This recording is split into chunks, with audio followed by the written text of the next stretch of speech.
อยากให้เฮาเข้าไปเบิ่งพระนามอันที่สองของพระเยซูนั่นก็คือว่าเอมมานูเอลเนาะที่จริงคำว่าเอมมานูเอลนี่ข้าน้อยพยายามศึกษาคำนี้มาตลอดเนาะเพื่อให้เฮาเข้าใจว่าคำว่าเอมมานูเอลนี่แม่นในพระคัมภีร์ภาษาลาวเฮาจะมีเขียนคำว่าพระเจ้าทรงสถิตอยู่กับเฮาทั้งหลายเนาะในตารางที่สองพี่น้องก็น่อยมีภาพที่แสดงเป็นภาษาฮีบรูและก็ภาษากรีก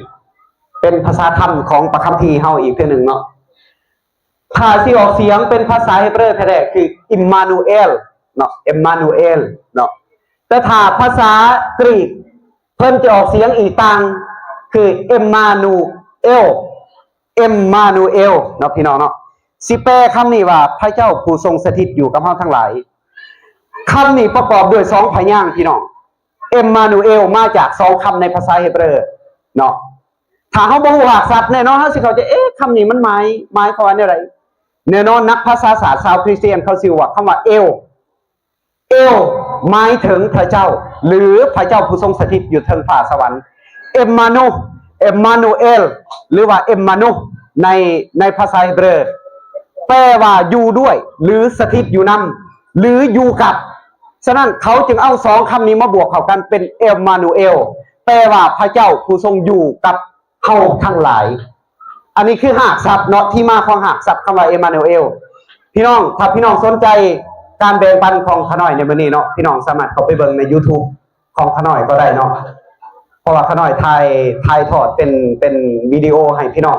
เข้าไปศึกษาเพิ่มเติมก็ได้เนาะฉะนั้นขน้อยจะแบ่งปันในคำต่อไปเนาะก็คือคำว่าอิมมานูเอลเนาะพี่น้องจะเห็นภาพที่ขน้อยเขียนพี่น้องสามารถถ่ายรูปก็ได้บ่จำกัดเนาะเพื่อไปศึกษาทุกคนสามารถถ่ายรูปเพื่อไปศึกษาก็ได้เนาะคำว่าเนาะพี่น้องจะเห็นรหัสตัวเลขเนาะเป็นรหัสภาษาศาสตร์ของนักศาสนาศาสตร์หรือว่านักวิชาการพระคัมภีร์เนาะที่เขาใส่รหัสภาษาศาสตร์ขึ้นมาว่า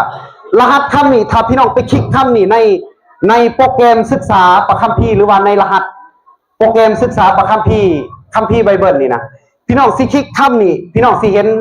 แปลความหมายเป็นว่ามันเป็นคำวิเศษหรือว่าคำบุพบทเนาะเป็นลักษณะที่มีการใส่งานที่หลากหลายในภาษาฮีบรูเนาะโดยเฉพาะแปลว่าเท่ากับมักจะมีคำหนานามคำบุพบทซึ่งในภาษาอังกฤษจะบ่ปรากฏเนาะซึ่งจะมาพร้อมกับดังทีตราบเท่าทีหรือว่าค่อนข้างหรือว่าเหตุผลหรือว่าสำหรับเนาะ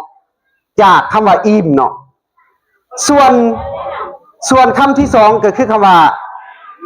เอมมานูเอลเนาะพี่น้องสิเห็นหลักฐานที่ขน้อยได้แสดงให้พี่น้องได้เห็นคำว่าเอลเนาะก็คือแปลว่าพระเจ้า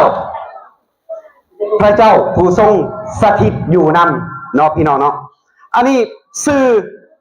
เป็นสื่อที่สองของพระเยซูเนาะ